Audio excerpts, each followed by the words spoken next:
And tips ஆஸ்பிரன்ஸ்க்கு என்ன சொல்லுவேன்னா, நான் ஆல்ரெடி சொன்ன மாதிரி ரிவிஷன் ரீகால் மேண்டட்டரியாக பண்ணுங்கள். ஃபர்ஸ்ட்டு கொஞ்சம் கஷ்டமாக இருக்கும்.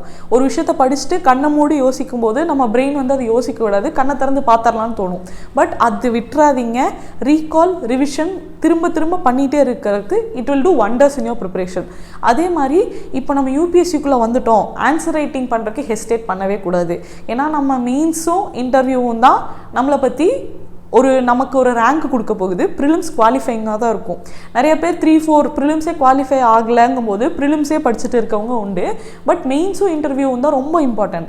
அதே மாதிரி ஒரு விஷயம் வரலைன்னா அதை அப்படியே விட்டுறாதீங்க. யாராக இருந்தாலும் இப்போ எனக்கு நல்ல ஹேண்ட் ரைட்டிங் வரலையா, திரும்ப திரும்ப எழுதிட்டே இருந்தால் ஒரு நாள் நல்ல ஹேண்ட் ரைட்டிங் வரும். ஸோ அந்த இடத்துல நம்ம எஃபர்ட்ஸும் ஹார்ட் ஒர்க்கும் தான் மேட்டர் ஆகும்.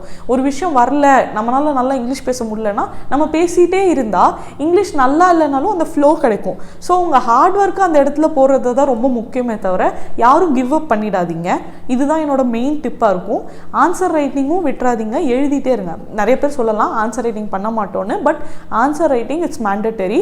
அதே மாதிரி டாப்பர் காப்பீஸ் பார்க்கறது, நியூஸ் பேப்பர் படிக்கிறதும் அவாய்ட் பண்ணாதீங்க.